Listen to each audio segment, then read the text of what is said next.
Hello friend, तो कैसे हैं आप लोग? आप सब अच्छे होंगे। आज हम देखेंगे स्वपरागण एंड परपरागण में क्या अंतर होता है, क्या डिफरेंस होता है। ठीक। स्वपरागण को इंग्लिश में बोलते हैं सेल्फ पोलिनेशन, एंड परपरागण को बोलते हैं क्रॉस पोलिनेशन। यहाँ पर आपको नाम से ही स्पष्ट होगा, सेल्फ का मतलब होता है स्वयं। ठीक।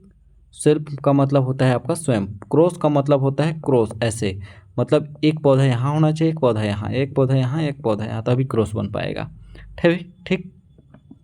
तो यहाँ पर एक वर्ड आता है आपका परागण। सेल्फ का मतलब तो स्वयं समझ गए, क्रॉस का मतलब भी समझ गए, लेकिन परागण का मतलब क्या होता है। जैसे जीव जंतुओं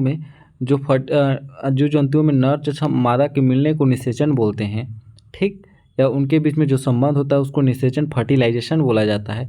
उसी प्रकार जब पौधों में यह क्रिया होती है, पौधों में जब निषेचन की क्रिया होती है, उसी को हम क्या बोलते हैं? परागण, परागण। ठीक। तो स्वपरागण क्या होता है? जब एक ही पौधे में नर एवं मादा दोनों पुष्प प्रेजेंट होते हैं, तो उसके जो क्या होते हैं, मेल मेन परागकण एंड परागकण ना, पराग के कण। ठीक। और फीमेल के परागकण जब मिलते हैं तो एक नया पोलेंट बनाते हैं, आपके नया भ्रूण बनाते हैं, बोल सकते हैं, एक न्यू पुष्प का फॉर्मेशन करते हैं। तो उसको क्या बोलते हैं हम? स्वपरागण। ये कब होता है? जब एक ही पौधे में दोनों प्रेजेंट हो, नर एंड मादा दोनों प्रेजेंट हो। पर परागण का मतलब होता है ये नर तथा मादा जो होते हैं आपके दो अलग अलग पौधों में एक ही प्रजाति के प्रेजेंट होते हैं। इसको समझने के लिए आपको एक डायग्राम देखना पड़ेगा। ठीक। जैसे आप इस डायग्राम को देखिए, एक ही पौधा है। ठीक। एक ही पौधा है, तो ये आपका सपोज कीजिए कि एक यहाँ पर आपका एक फ्लावर आपका यहाँ पर से, एक फ्लावर आपका यहाँ पर से, एक ही पौधे के। ठीक। या यहाँ पर आपके दो फ्लावर फूले हुए हैं। ठीक। तो एक पौधा आपका नर है, नर फ्लावर है, एक पौधा आपका मादा फ्लावर है। ठीक। जब इन दोनों का जो पराग के कण होंगे वो आपस में कॉम्बिनेशन बनाएंगे तो उसको बोलेंगे हम पोलेन। पोलेन मतलब बोल सकते हैं इसको जैसे ह्यूमन बॉडी के जो आपके फर्टिलाइजेशन के दौरान जो बनता है आपका न्यू संतान, उसको हम भ्रूण बोलते हैं। ठीक। तो इसी प्रकार इसको क्या बोला जाता है? पोलेन। ये क्या होता है? एक ही पौधे में जब नर और मादा दोनों प्रेजेंट होते हैं तब के कंडीशन में आपका एराइज होता है। ठीक। यदि बात करें हम क्रॉस पोलिनेशन, जैसे आपका ए डायग्राम है। ठीक। यहाँ पर आपके दो पौधे दिए गए हैं। ठीक। दो पौधा है आपका, यहाँ पर दो पौधा है और दो अलग अलग पुष्प है। ये आपका नर पुष्प हो गया, सपोज कीजिए। ठीक। ये हो गया आपका मादा पुष्प। मादा पुष्प के परागकण एंड नर पुष्प के परागकण आपस में कंबाइन किए तो एक पोलन का फॉर्मेशन किए, मतलब न्यू बन बन बेबी का फॉर्मेशन किए, पौधों की बेबी का फॉर्मेशन किए, बोल सकते हैं। ठीक। तो ये क्या होता है? अलग अलग पौधों में संभव होता है आपका। तो इसमें क्या क्या डिफरेंट हो सकता है, हम लोग एक बार समझते हैं। एग्जाम्पल के लिए हम लोग समझते हैं कि क्या क्या डिफरेंट हो सकता है। जैसे सपोज कीजिएगा, जो नर एंड मादा पौधे होते हैं, सेल्फ में आपके एक ही पौधे में काम चल जाता है, उसमें आपके दो अलग अलग प्रजाति प्रेजेंट होते हैं, नर और मादा दोनों प्रजाति प्रेजेंट होते हैं। ठीक। एक ही पौधे में। और क्रॉस की बात करें तो इसमें क्या कहते हैं, एक ही प्रजाति के दो अलग अलग पौधों से यह प्रोसेस कंप्लीट होता है। ठीक। तो जो आपका सेल्फ पोलिनेशन होता है उसमें जो पराग के कण होते हैं उसमें कम मात्रा में आवश्यकता होती है। कम मात्रा में क्यों? क्योंकि पौधे एक ही पौधे से है आपके दोनों, नर एवं मादा, तो गिरेंगे तो उसी में ही, या नहीं गिरेंगे तो उसी में ही। ठीक। उसी में गिरने की वजह से ये अपने आप काम कर लेते हैं। ठीक। यदि सेल्फ की बात करें तो सेल्फ परागण में आपके दो अलग अलग पौधे हैं। सपोज कीजिए आपका एक पौधा यहाँ पर से, सपोज कीजिए आपका एक पौधा आपका यहाँ पर से, एक पौधा आपका यहाँ पर से। ठीक।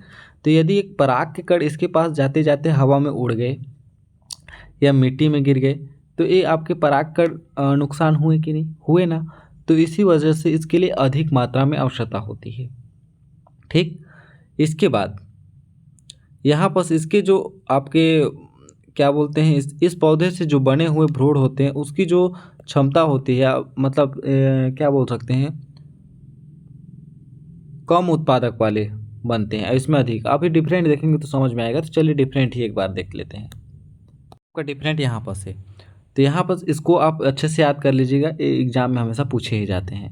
ठीक, तो क्या क्या बोल रहा, स्वपरागण सेल्फ पोलिनेशन, यह एक ही पौधे में नर एवं मादा पुष्पों के बीच होता है। ठीक, यह परागण एक ही जाति के दो पौधों में नर एवं मादा पुष्पों के बीच होता है। देखिए, एक ही जाति के दो पौधे अलग अलग होंगे। ठीक, इसके लिए पौधों का द्विलिंगी होना आवश्यक है। द्विलिंगी का मतलब होता है कि उसी में आपके नर एवं मादा का होना आवश्यक है, और इसके लिए पौधों का द्विलिंगी होना आवश्यक नहीं है। ठीक, ये एक लिंगी भी हो सकते हैं। ठीक, स्वपरागण के लिए पौधों का पुष्प आकर्षक, बड़ा एवं सुंदर मकरंद युक्त होना आवश्यक नहीं है। वही बोल रहा हूँ मैं कि एक ही पौधे से यदि उस पुष्प के परागण गिरेंगे तो उसी में ही। ठीक, तो इसलिए इसका पुष्प का आकर्षक या बड़ा एवं सुंदर मकरंद होना आवश्यक नहीं है, लेकिन इसके लिए आवश्यक है इसके लिए पौधे का पुष्प का आकर्षक, बड़ा, सुंदर एवं मकरंद युक्त होना चाहिए। ठीक, इसके लिए कम परागकणों की आवश्यकता होती है और इसके लिए अधिक परागकण की आवश्यकता है, क्योंकि ये हवा के माध्यम से उड़ भी तो सकते हैं। हाँ, एक वर्ड और आएगा आपका, इसके लिए माध्यम की आवश्यकता होती है स्वपरागण के लिए, नहीं, पर परागण के लिए माध्यम की आवश्यकता होती है। यहाँ पर दिया गया 10वां नंबर में, इसके लिए माध्यम की आवश्यकता होती है, इस कारण इसमें न हो पाने की संभावना कम होती है। ठीक, इसके लिए माध्यम की आवश्यकता नहीं पड़ती है, इससे होने की संभावना बनी रहती है। जैसे हवा के माध्यम से या उड़कर जा सकता है दूसरे पौधे पे। ठीक, या गिर कर जा सकता है, उसके नीचे है तब के कंडीशन में जा सकता है। तो इसके लिए माध्यम चाहिए, कुछ ना कुछ माध्यम चाहिए, हवा चाहिए, या आप ले जाकर वहाँ पर छोड़ सकते हैं। ठीक, अब इसके लिए माध्यम की आवश्यकता नहीं होती, इसलिए ज़्यादा मात्रा में पौधा बन सकते हैं। ठीक, इससे बने बीज की संख्या में कम और हल्के और छोटे होते हैं, और इससे बने बीज की संख्या अधिक भारी और बड़े होते हैं। ठीक, बार बार स्वपरागण से बने पौधे जो होते हैं दुर्लभ अस्वस्थ होते हैं, इसको याद रखिएगा। ठीक, बार बार जो स्वपरागण से जो पौधे बनते हैं ना, वो क्या होते हैं, दुर्लभ होते हैं, कमज़ोर होते हैं, अस्वस्थ होते हैं। लेकिन जो पर परागण होता है, दो अलग अलग पौधों के बीच में बने पौधे होते हैं, वो सामान्यतः स्वस्थ भी होते हैं। उपयोगी तथा अनुकूलित गुण बनने की संभावना कम रहती है। जैसे वो आपके जो बार बार परागण कर रहा है आपका स्वपरागण, वो उसके पौधे ही जो नया पौधा बन रहा है वो दुर्लभ प्रजाति का बन रहा है या अस्वस्थ बन रहा, तो उसकी अनुकूलित गुण होंगे, उसमें जो क्या गुण होंगे, वो क्या होंगे, गुण बनने की संभावना क्या कमी नहीं रहेगी। तो वही बोल रहा है कि उपयोगी तथा अनुकूलित गुण बनने की संभावना बड़ी रहती है आपके किसमें, पर परागण में। ठीक, विभिन्नता एवं विकास की संभावना कम रहती है, विभिन्नता और विकास की संभावना बनी रहती है। ठीक, इस परागण में पौधों की शुद्धता बनी रहती है। ये जो शुद्धता बनी रहती है, क्योंकि इसमें और कोई पौधा नहीं आ सकता, आएगा तो उसी पौधा का आएगा परागण।